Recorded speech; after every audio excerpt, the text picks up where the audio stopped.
The Justice Department calls it an independent investigation. President Trump calls it a witch hunt. I'm Elaine Quijano, and this is Red and Blue.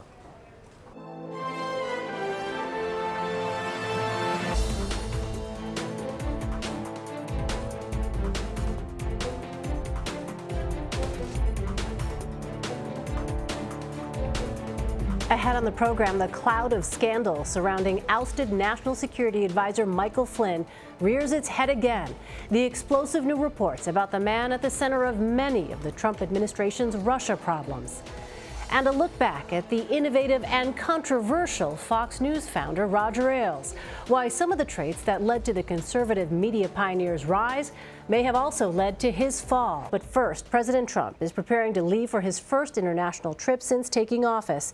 And even overseas, he'll likely face questions about the headlines that have shaken the White House this week. It's been just over a day since the Justice Department appointed Robert Mueller as a special counsel who will oversee the investigation into possible collusion between the Trump campaign and Russia. A central figure in that probe is the president's former national security advisor, Michael Flynn.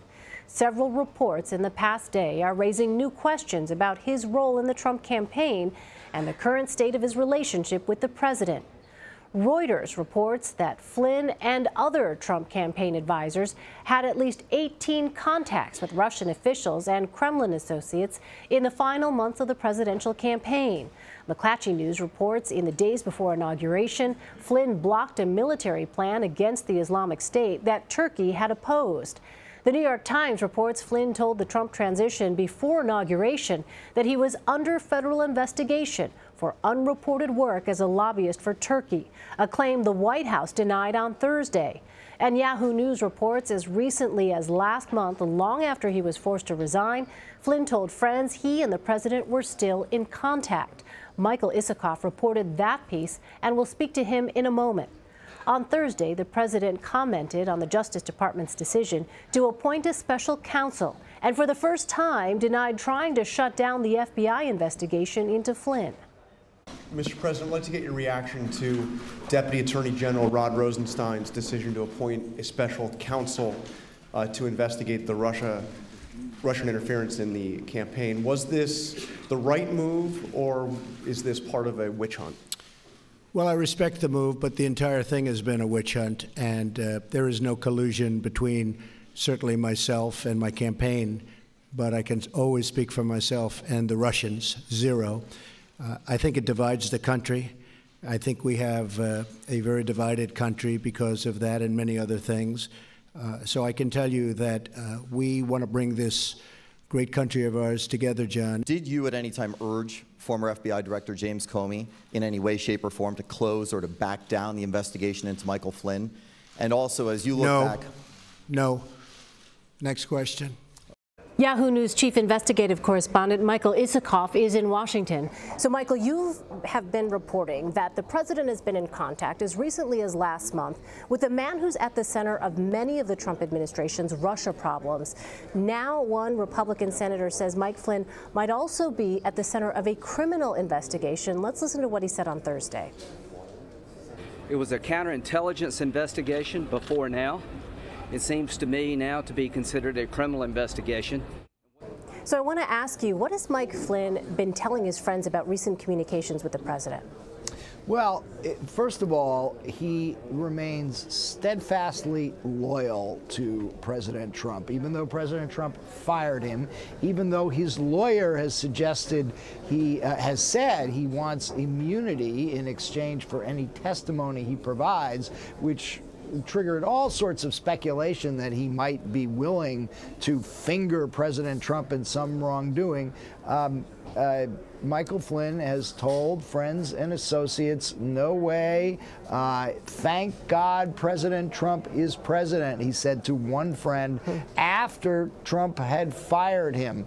And probably most significant, at a dinner he had with a small group of friends that just a month ago, April 25th, after the meal was over, he mentioned he was still in communication with President Trump and had just gotten a message from the president saying, stay strong.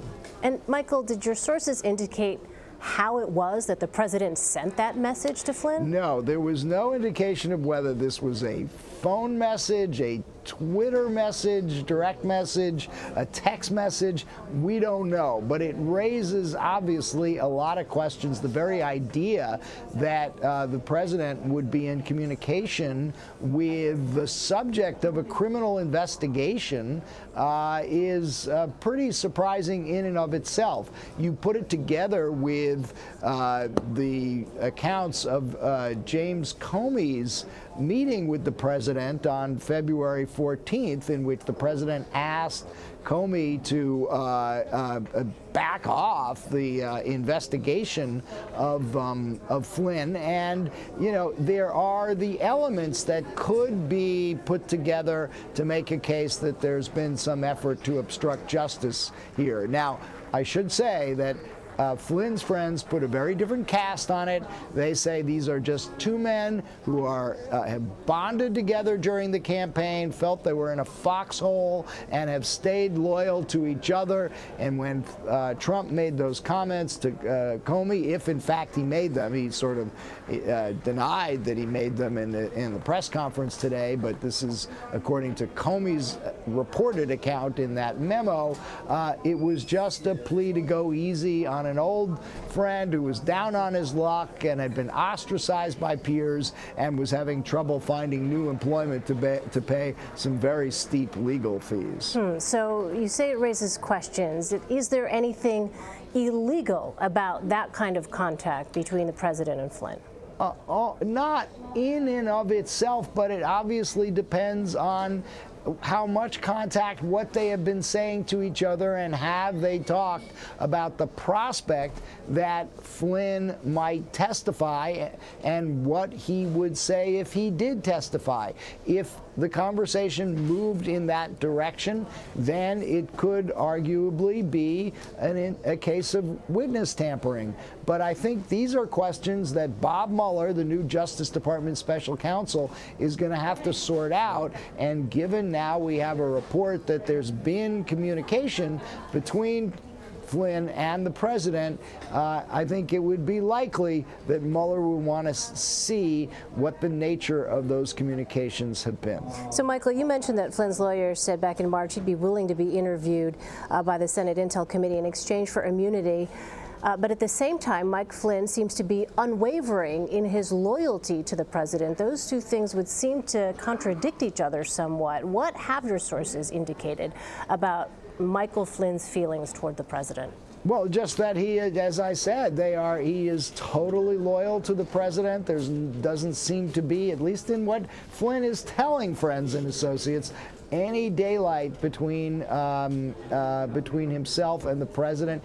He blames his legal troubles on the Obama administration. The investigation, after all, did begin under President Obama, after President Obama had recommended that Trump not hire Flynn as national security advisor. And he also blames aides to Hillary Clinton, the Clinton camp. He believes that they targeted him, pushed people to investigate him because of the role he played in the campaign, most famously that speech at the Republican National Convention in which he led the delegates in the chants of "Lock her up." All right, Michael Isikoff, really compelling reporting. Thank you so much for your time. Appreciate it. Thank you. Former Connecticut Senator Joe Lieberman is a leading candidate to take over the FBI.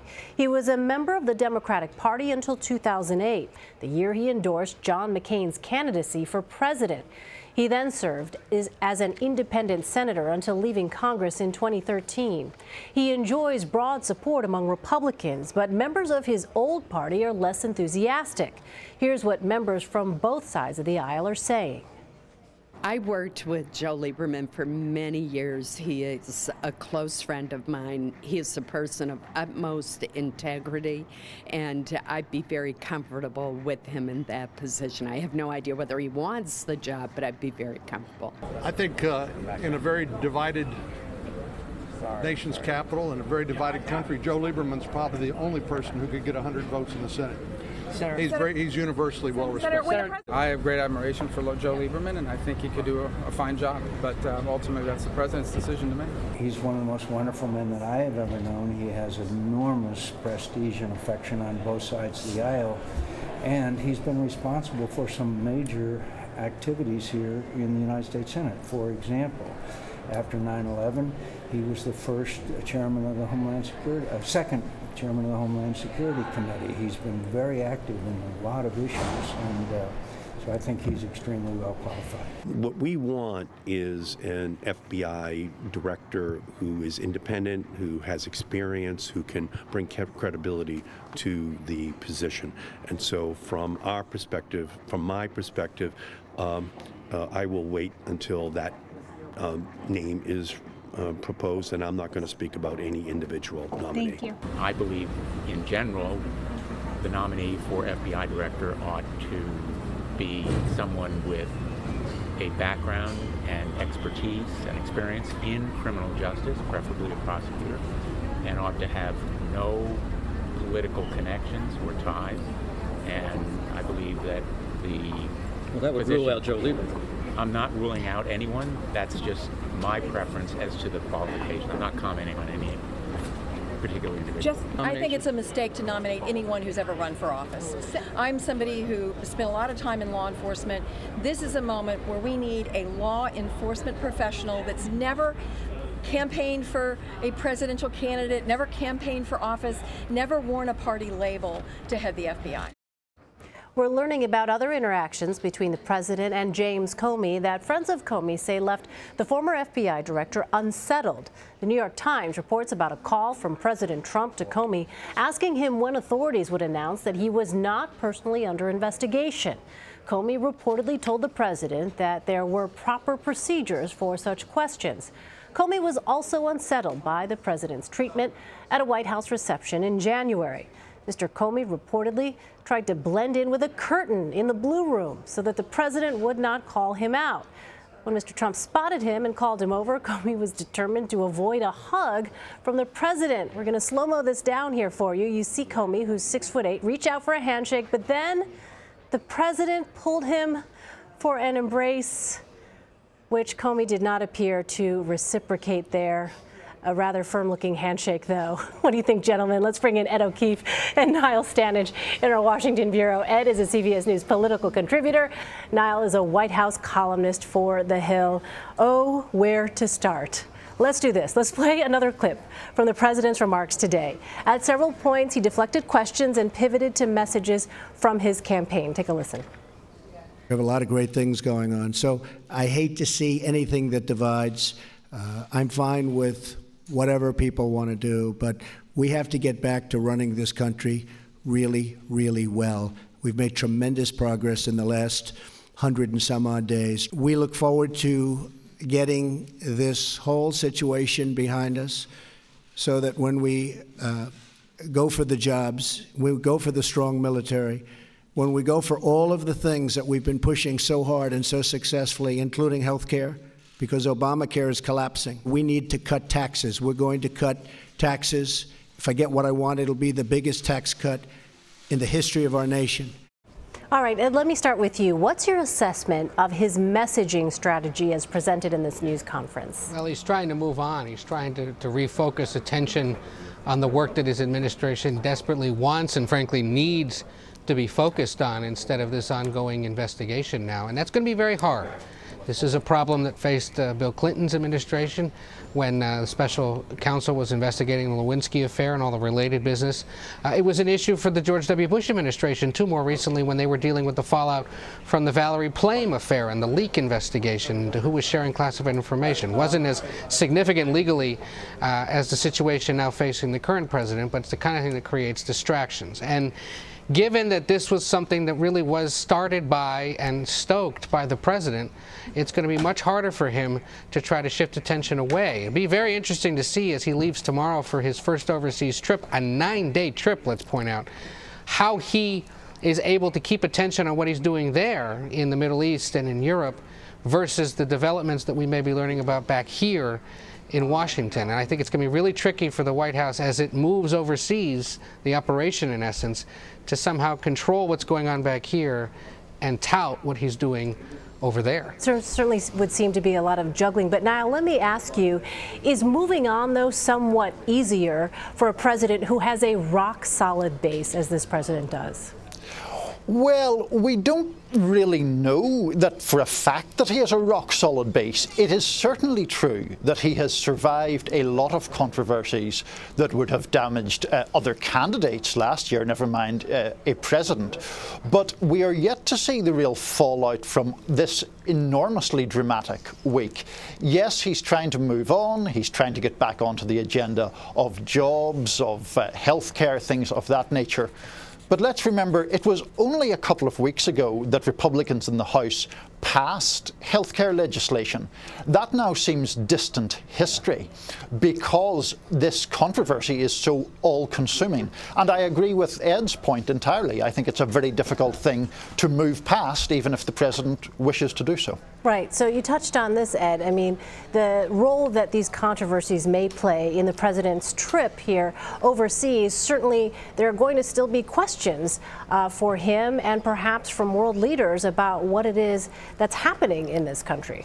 Yeah, I mean, look, he's going to have several press availabilities with world leaders as he goes, and if there's a new development that day, instead of being asked about his attempts to bridge the three major religions of the world, or the work on Mideast peace, or the work that NATO and the G7 are doing, it's probably going to be mostly about what's going on back here with the investigation, unless he's able to really boldly step out and make some big announcements about his engagement with world leaders. And you know, given the sensitivity to some of the locations where he's going to be, the Western Wall, Riyadh, Vatican City, it'll be very interesting to see how he can sort of maintain his composure and be president on the world stage while dealing obviously with a very embarrassing and troubling situation back home that is unfolding very rapidly and creating not only big political trouble for his administration, but likely a lot of legal trouble as well.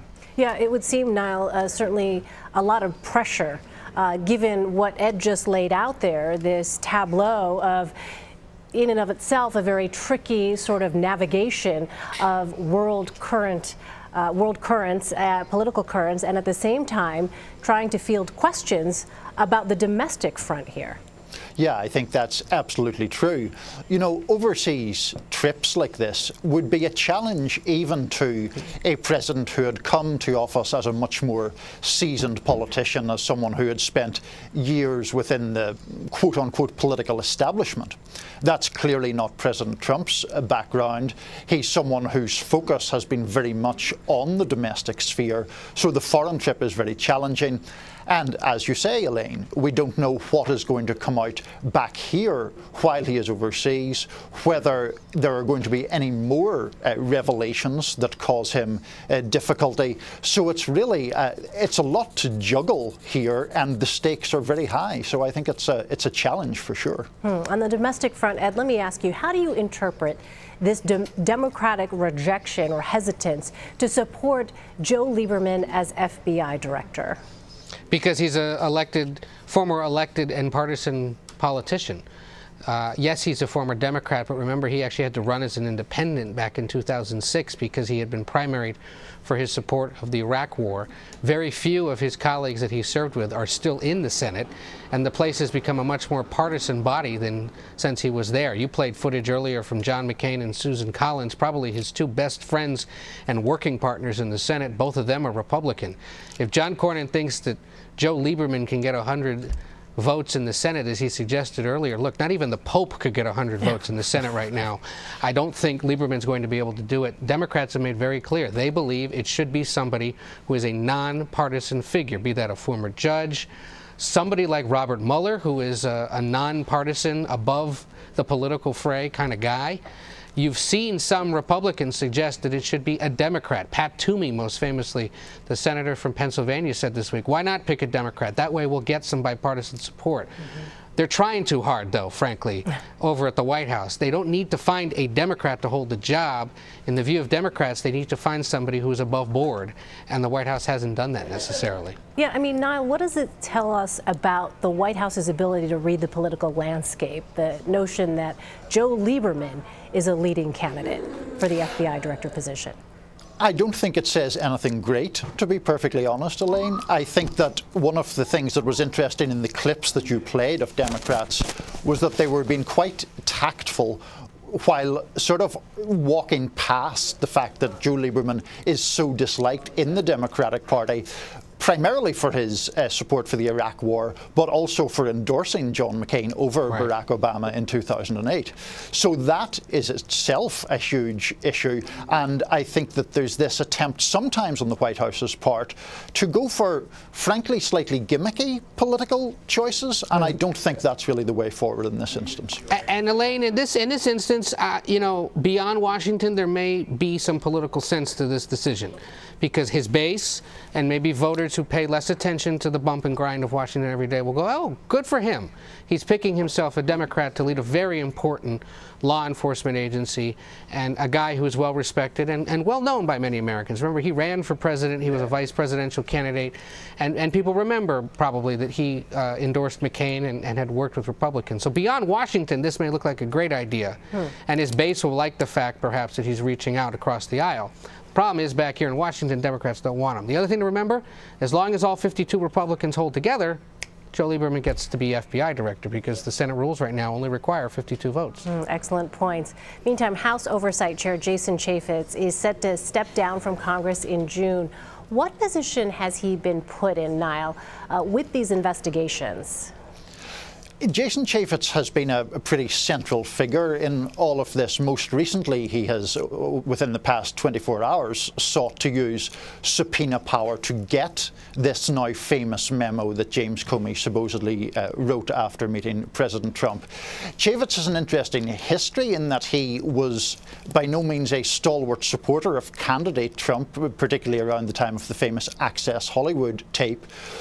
But we're in such a divided political moment right now that it's not as if he has great support among Democrats. He's clearly decided that he's had enough of this. I believe he may be headed toward a media career, and certainly he's had a high profile in Congress, for good or for bad. Ed, there have been a lot of questions about what these probes mean for the GOP agenda. Here's what Arizona Senator Jeff Flake told Politico, quote, "The bigger question is, when we do get something that we think we could pass, what's the political backdrop when we try to do it?"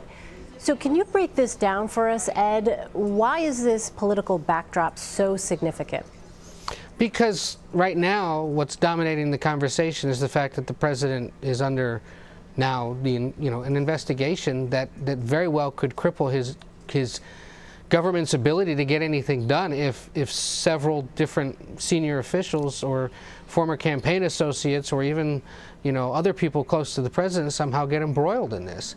And if you have ongoing investigations still somehow happening up on Capitol Hill, you may see those frankly just capture so much attention that all this other stuff doesn't matter. Now, it's important to point out, all week long, senators especially have been meeting regularly to talk about the future of the health care debate. They're waiting with bated breath to see what the Congressional Budget Office says as early as Monday about the size and scope of the bill that the House passed just a few weeks ago, so that they can pretty much scrap it and say, see, we told you so, we're not going to worry about what the House did and we're going to do our own thing, and try to proceed. But with these investigations going on, it may be hard to capture any attention for that. And yet at the same time, maybe because we're all down the hallway worrying about obstruction of justice and whatever the Senate Intelligence Committee's up to, they may be able to, with little focus, be able to focus on writing a health care bill that eventually somehow passes the Senate. Yeah, it's an interesting notion. Well, we've learned the House may have to vote again on health care depending on the CBO score released next week. That's why Speaker Paul Ryan hasn't yet sent the bill to the Senate. What would the political impact, Niall, be of having to vote again? So one of the advantages for Republicans in passing this eventually was that it was perceived as providing a baseline of competence, because they'd failed, of course, famously in March to do so. If they then have to go back to vote again, that cuts in exactly the opposite direction, suggests an incompetence, a kind of amateurishness. So that's part of the problem. The ideological divides within the Republicans on Capitol Hill certainly remain, and they would be doing it in this feverish scandal or controversy-filled atmosphere. And I think Ed would agree with this. Republicans on Capitol Hill have always been somewhat skeptical of President Trump, but they have thought, well, if we have a Republican president, at least we can get our agenda through. If he becomes so controversial or so beset by scandal that, in fact, they can't get their agenda through, then I think we're in uncharted waters once again, as we have been so often, and I think it's a big problem. It goes right back, Elaine, to what Ryan was telling his Republican colleagues on the floor. If we don't do this, then why are we here? If we don't do this, then what was the last 7 years about? Right. If they possibly have to do a revote because they screwed up the big thing that they were supposed to do, amid all the other problems now for the president, right, that's going to be a huge problem. And I bet you a few of the people who were reluctant to vote for this thing opt not to vote for it this time. Yeah, and I mean, the real bottom line for Trump supporters here, are the campaign promises he made going to be fulfilled? And if not, why not? So right, and they may blame Ryan and House Republicans and Senate Republicans for screwing up the president's promises too. They'll take it out on them next year in the elections. Yeah, all right. Ed O'Keefe of the Washington Post and Niall Stanage from The Hill. Thank you both. Appreciate your time. Take care. Elaine. And tune in for Face the Nation this weekend. John Dickerson will interview Democratic Senator and ranking member on the Senate Judiciary Committee, Dianne Feinstein. That's this Sunday at 11 a.m. and 6 p.m. Eastern right here on CBSN. Given the steady stream of high-profile news surrounding the White House this week, we wondered how it's sitting with President Trump's supporters. Our Dean Reynolds traveled to Trump country, Lee County, Illinois, to find out. I think the biggest problem we're running into with Donald Trump's running into is everybody's looking for something to dig at. They're looking, it's a witch hunt. That's what he tweeted this morning. I think those opposed to him are looking for anything to stir the kettle. And I don't think he's being treated fairly. Now, you talked about, the Democrats or the people who lost. Your congressman is a Republican, and he was among the first people in his party to call for a special counsel to investigate the whole Russian connection thing. Yeah, you're right. What do you think about him? I don't agree. You don't agree? No, not at all. What do you make of the whole Russian notion? Well, first of all, they keep saying the Russians interfered in our election. How did they interfere? I mean, I never hear that talked about on TV. How did they interfere with our election? Because they exposed emails that someone had put out and were hiding things that they said and did that were wrong? I mean, all they did is expose corruptness. I don't see how, I've never heard anyone say how they specifically affected the outcome. They didn't change votes. And if they say, well, yeah, but people turned against Hillary because of, well, because of what? Because of what they did or because of what she did? Do you think any of this, what we're seeing for the last 4 months, I guess, is brought on by himself? Oh, absolutely. He's too hot-headed. I don't know how to put it. He just seems to react so quickly, just like today. He tweets out all this stuff, and nobody can respond to it, and he can't respond. He tweets out that this is just a witch hunt. Why didn't they just come out and say, okay, let's investigate it and be done with it? Does anybody else agree that it's a witch hunt?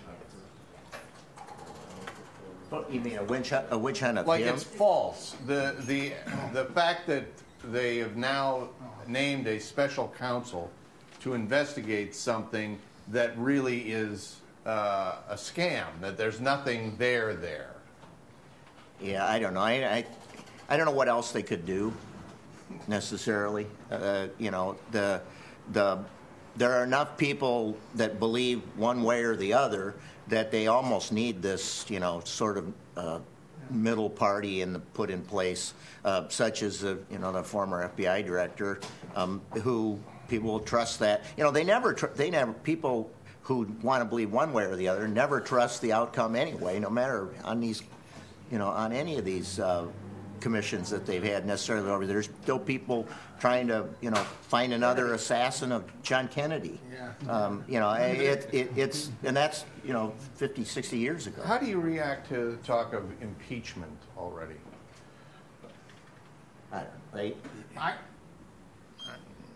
I think he's probably going to be impeached sooner or later. But the problem is that, you know, let's get to the facts first before we go that far. I really do. I think both parties agree with that. They're not going to just rush to impeachment right now. They're going to let this guy do his job and investigate, and then let the facts go where they may. President Trump leaves on his first international trip in office Friday, taking him across the Middle East and Europe. But the commander-in-chief is raising concerns abroad as well. Mark Phillips is in London to check on the president's international image. I think that there's a sense of horrified fascination here in Europe. Fascination and fear, according to Jonathan Powell, who ran the British Prime Minister's office during the Tony Blair years, and who knows about dealing with U.S. presidents. When they're preoccupied with political intrigue at home, he says, foreign leaders can't rely on them. If this is going to be the next 2 or 3 years, totally consumed with these issues in Washington, unable to focus on international relations, that leaves a very serious vacuum. A vacuum they're trying to avoid at NATO, which President Trump will visit next week. Officials there are reportedly planning to put strict time limits on discussions about military spending and fighting terrorism so the president doesn't tune out. But if there's a sense of anxiety, and here's the first one, there's a sense of humor regarding the president, too. Donald Trump has long been the butt of jokes. Now satire shows find the material irresistible. And what was the official reason for this shock dismissal of James Comey? Because he's bad at his job. He's so bad at his job that I am still the president. That's it. TV satire is one thing, but when Vladimir Putin starts dropping one-liners about you, did you hear the one about how the president gave Russian Foreign Minister Sergei Lavrov classified intelligence? I'll have to reprimand Lavrov, Putin joked this week, for not sharing those secrets with Russian intelligence. Lavrov seemed to find it hilarious. It's how you tell him. What European leaders have historically wanted from U.S. presidents is consistency and engagement. The fear being privately expressed by some officials here, Elaine, is that this president is embarking on his first foreign trip with his mind elsewhere. Coming up, a new report says House Majority Leader Kevin McCarthy claimed then-candidate Donald Trump was paid by Russian President Vladimir Putin. But Republicans say that McCarthy was merely joking. My conversation with the journalist who broke the story next. Plus, as the Trump administration jumps from one crisis to another, our Bob Schieffer asks, what if the president had done things a bit differently? We'll take a look at his White House hypotheticals. You're watching CBSN.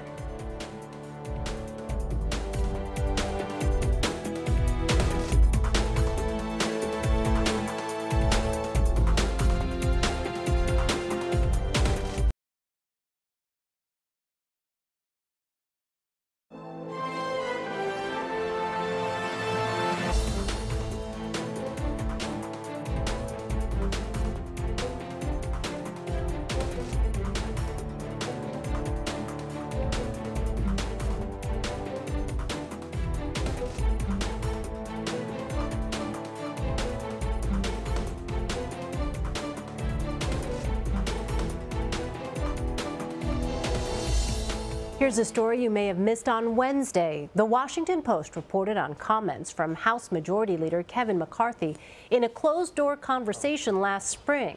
The Post listened to a recording in which McCarthy said, "There's two people I think Putin pays." The first person he mentioned, California Republican Congressman Dana Rohrabacher, a well-known defender of Russia's president. The second name mentioned, then Republican presumptive nominee Donald Trump. Here's how it unfolded according to the Post transcript.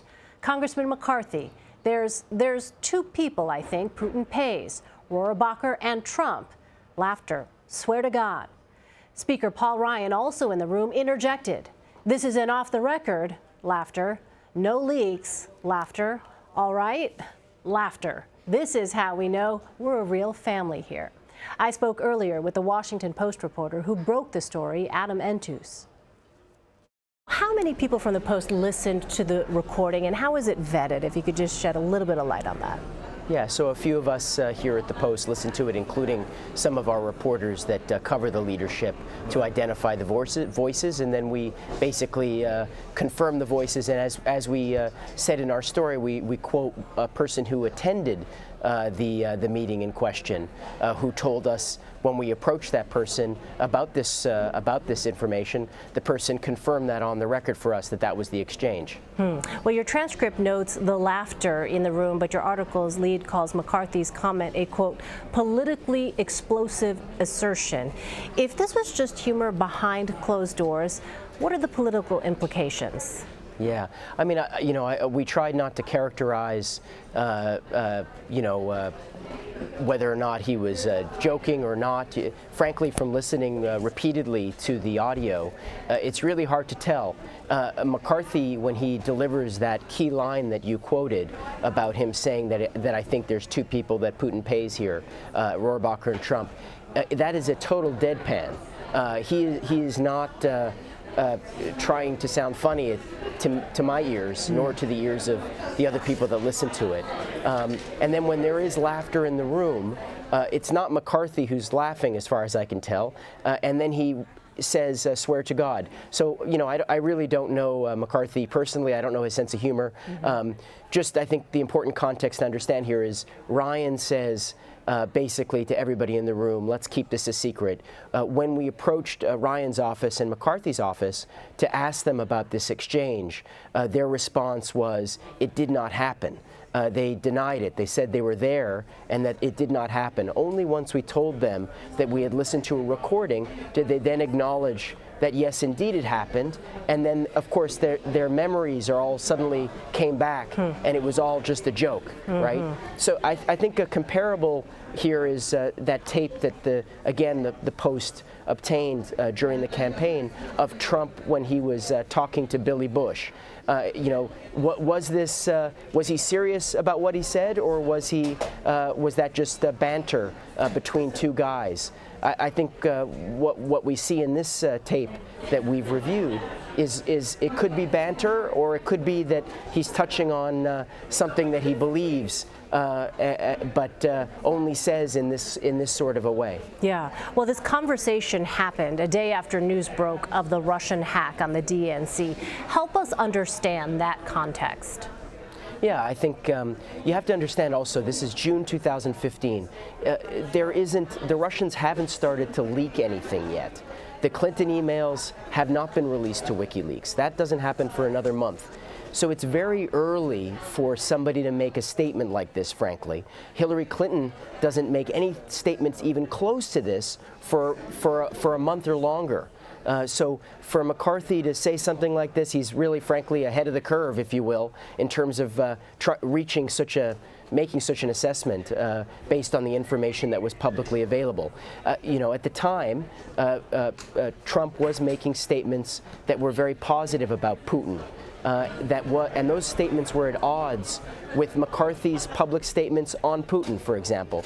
McCarthy was very much a vocal critic of Putin, and here you had Trump, who was defending Putin and, in fact, holding him up and his leadership up to praise, particularly compared to Obama. So, you had this basically asymmetry between the way Trump talked about Russia and Putin and wanting to cooperate with Russia, which is very much Rohrabacher's approach, versus what the Republican leadership in this room had been saying for years, frankly, on Russia. Paul Ryan, McCarthy are very much vocal critics of Putin. So this is not an issue, Russia, that the Republican leadership and Trump see eye to eye on. All right, Adam Entus of the Washington Post. Thank you so much, Adam. Really appreciate your time. Thank you. Up next, new video of Turkey's president watching as armed members of his security team clash with protesters outside the Turkish ambassador's residence. Plus, the life and legacy of fallen media mogul Roger Ailes, what the former Fox News exec meant to friends, foes, and the modern conservative movement when CBSN returns after this.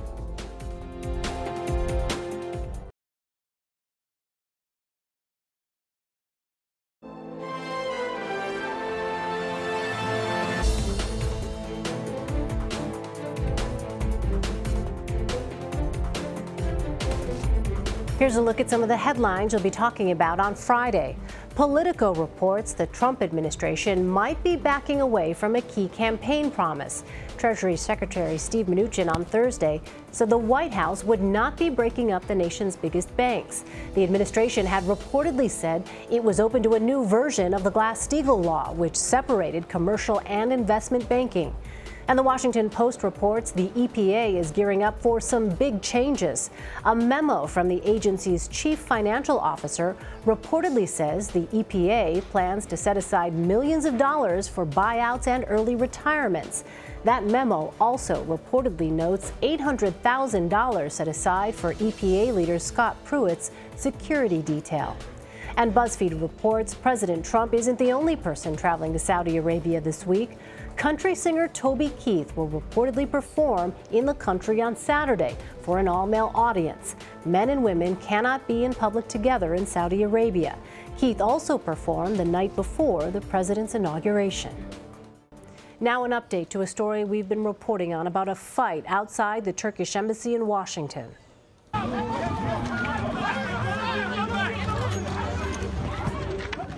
The fight broke out Tuesday as Turkish President Erdogan visited D.C. to meet with President Trump. After the altercation, 2 members of the Turkish Presidential Guard were detained but later released. Last year, Turkish security officials manhandled several journalists outside a think tank where Erdogan was speaking.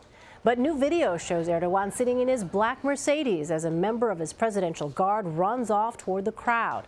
Later on, President Erdogan can be seen exiting the sedan before walking inside the Turkish embassy. It's still unclear if Erdogan communicated with the would-be assailants. Both the State Department and Washington police are still investigating the incident. Roger Ailes, former chief of the Fox News Channel, died Thursday at the age of 77. He was a force in American conservative politics until he was forced out of Fox last year in a sexual harassment scandal. Doctors say he suffered from a brain hemorrhage after taking a fall last week. In an op-ed for USA Today, embattled former Fox News host Bill O'Reilly wrote of Ailes, quote, "We are living in a rough age with technological advances changing behavior and perspective. The downside of that is turning us into a nation where hatred is almost celebrated in some quarters. Roger Ailes experienced that hatred and it killed him. That is the truth." O'Reilly concluded it was a privilege to know him. Here's Anna Werner on the man once called the loudest voice in the room. Roger Ailes went from a 27-year-old TV producer to successfully selling Richard Nixon to the American people in 1968. He helped elect Ronald Reagan and George H.W. Bush, too. By 1992, Ailes had retired from politics and soured on the news media, as he told Charlie Rose then, "If you want to have tremendous political influence, and still be a womanizer, drug abuser, or an alcoholic, you only have one choice of career, and that's journalism."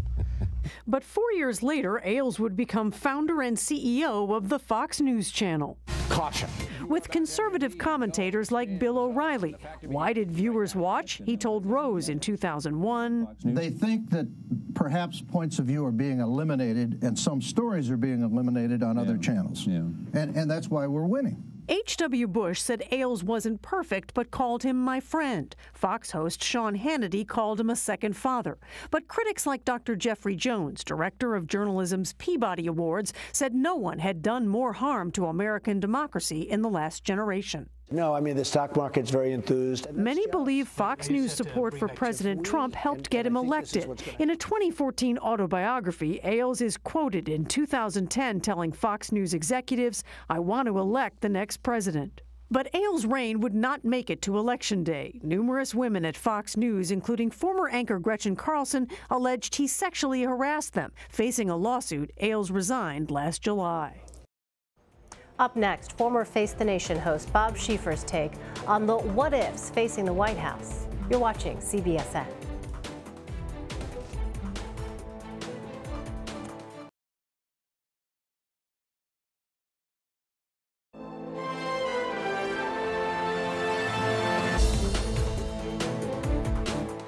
What would have happened if President Trump had responded differently to allegations that his team had ties to Russia?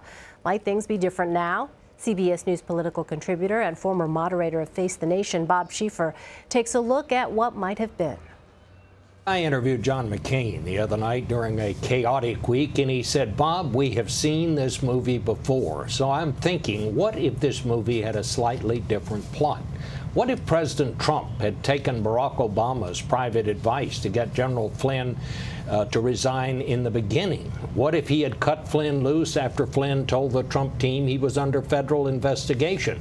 What if he had gone on national television and said, I've told FBI Director Comey to get to the bottom of this Russia situation. No one wants to clear it up more than me because we have work to do. What if he had joined Republican and Democratic leaders in praising the selection of Robert Mueller as special counsel instead of calling it a witch hunt? But he didn't. So I don't know what answers the special counsel will find, but it brings me back to something else that John McCain said the other night. This has reached Watergate size and scale. In a matter of hours, the latest episode of The Takeout will be available to stream or download. It's the hottest political podcast hosted by our very own chief White House correspondent Major Garrett and political director Steve Chigueras.